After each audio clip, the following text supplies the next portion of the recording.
കുംഭമേളയിലെ viral പെൺകുട്ടിയുടെ വിവാഹ വിവാദത്തിൽ കൂടുതൽ അന്വേഷണം. സർട്ടിഫിക്കറ്റുകളുടെ ആധികാരികതയിൽ കേരള പോലീസും അന്വേഷണം തുടങ്ങി. സർട്ടിഫിക്കറ്റുകൾ യഥാർത്ഥമെന്ന് ബോധ്യപ്പെട്ടതിന് ശേഷമാണ് രജിസ്ട്രേഷൻ നടത്തിയതെന്നാണ് പൂവാർ പഞ്ചായത്ത് അധികൃതരുടെ മൊഴി. പോലീസ് റിപ്പോർട്ട് തിങ്കളാഴ്ച DGPക്ക് കൈമാറും. മധ്യപ്രദേശിലെ മഹേശ്വർ പോലീസും സംഭവത്തിൽ അന്വേഷണം ഊർജിതമാക്കിയിട്ടുണ്ട്. പെൺകുട്ടിയുടെ മാതാപിതാക്കളിൽ നിന്ന് പോലീസ് മൊഴിയെടുത്തു. അതേസമയം പോക്സോ കേസിൽ പ്രതിയേർക്കപ്പെട്ട ഭർത്താവ് ഫർമാൻ ഖാന്റെ അറസ്റ്റ് ഈ മാസം 20 വരെ മധ്യപ്രദേശ് ഹൈക്കോടതി തടഞ്ഞു.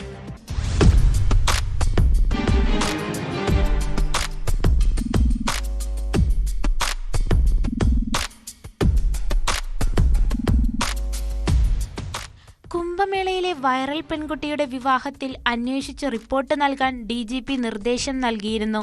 ക്രമസമാധാന ചുമതലയുള്ള ADGP H. വെങ്കടേഷാണ് സംഭവം അന്വേഷിക്കുക. വിശദ അന്വേഷണത്തിന് ശേഷമായിരിക്കും ലഭിച്ച പരാതികളിൽ കേസെടുക്കുന്ന കാര്യത്തിൽ തീരുമാനമെടുക്കുക. വിവാഹം രജിസ്റ്റർ ചെയ്ത പൂവാർ പഞ്ചായത്തിൽ നിന്ന് പോലീസ് വിവരം ശേഖരിച്ചു. ആധാർ, ജനന സർട്ടിഫിക്കറ്റ്, പാൻ കാർഡ് എന്നിവ പരിശോധിച്ചെന്ന് പഞ്ചായത്ത് അധികൃതർ അറിയിച്ചു. ലഭിച്ച സർട്ടിഫിക്കറ്റുകൾ പ്രകാരം പെൺകുട്ടിക്ക് 18 വയസ്സ് പൂർത്തിയായിരുന്നു. സർട്ടിഫിക്കറ്റുകൾ യഥാർത്ഥമെന്ന് ബോധ്യപ്പെട്ടതിനു ശേഷമാണ് രജിസ്ട്രേഷൻ നടത്തിയതെന്നും പഞ്ചായത്ത് അധികൃതർ മൊഴി നൽകി. എന്നാൽ സർട്ടിഫിക്കറ്റുകൾ എടുക്കാനായി കൊടുത്ത വിവരങ്ങൾ തെറ്റാണോ എന്ന് അറിയില്ലെന്നും മൊഴിയിലുണ്ട്. പൂവാർ പോലീസ് റിപ്പോർട്ട് ഉടൻ ഉന്നതാധികൃതർക്ക് കൈമാറും.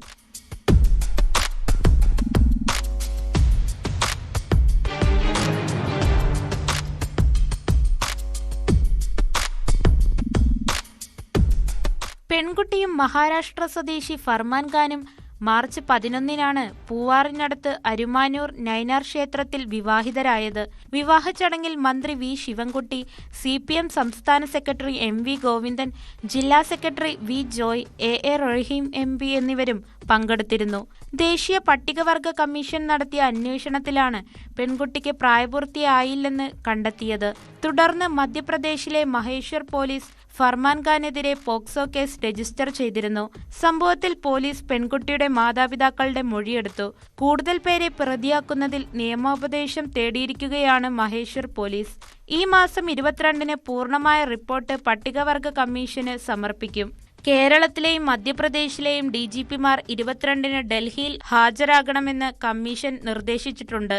ഫർമാൻ ഖാൻ സിനിമയിൽ നായികയാക്കാമെന്ന് വാഗ്ദാനം നൽകിയെന്നാണ് പെൺകുട്ടിയുടെ പിതാവിന്റെ ആരോപണം.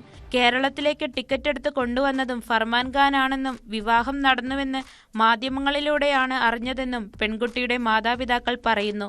പ്രായപൂർത്തിയാകാത്ത പെൺകുട്ടിയുടെ വിവാഹം നടത്തിയതിൽ നടപടി വേണമെന്നാവശ്യപ്പെട്ട് MV ഗോവിന്ദൻ അടക്കമുള്ളവർക്കെതിരെ യൂത്ത് കോൺഗ്രസ് കുന്നംകുളം നിയോജക മണ്ഡലം വൈസ് പ്രസിഡന്റ് വിഘ്നേശ്വര പ്രസാദ് പോലീസിന് പരാതി നൽകിയിരുന്നു.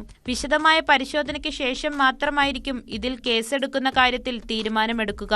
അതേസമയം ഈ വിവാഹം റിയൽ കേരള സ്റ്റോറി തന്നെയെന്ന് MV ഗോവിന്ദൻ ആവർത്തിച്ചു. പക്വമായ ഇടപെടൽ മാത്രമാണ് ഉണ്ടായത്. തങ്ങളുടെ ഭാഗത്ത് വീഴ്ച സംഭവിച്ചിട്ടില്ലെന്നും അദ്ദേഹം പറഞ്ഞു. റിയൽ കേരള സ്റ്റോറി തന്നെയാണത്. അതിലാണ് ഞങ്ങൾ പോയത്. അതിന്റെ ഭാഗമായിട്ടാണ് പോയത്. കേരളത്തിൽ കല്യാണം കഴിക്കാൻ പറ്റുന്ന ഒരു അന്തരീക്ഷമുണ്ട് എന്ന് മനസ്സിലാക്കിയിട്ട് 2 യുവാക്കൾ കേരളത്തിൽ വരികയും പോലീസ് സ്റ്റേഷനിൽ പോവുകയും അച്ഛനും കൂടിയാ പോയത്. അച്ഛൻ കൊടുത്ത രേഖയാണ് അവരുടെ രേഖയെല്ലാം. ഒക്കെ അവർ പോലീസ് പരിശോധിച്ചിട്ടുണ്ട്. എല്ലാം പോലീസ് പരിശോധിച്ചിട്ടുണ്ട്. അതുപോലെ തന്നെ ക്ഷേത്ര കമ്മിറ്റി പരിശോധിച്ചിട്ടുണ്ട്.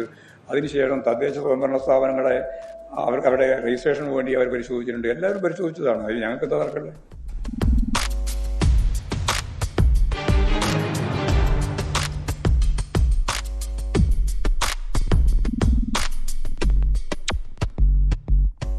ന്യൂസ് 18 തിരുവനന്തപുരം. കൂടുതൽ വാർത്തകൾക്ക് news 18 Keralam YouTube channel subscribe ചെയ്യുക.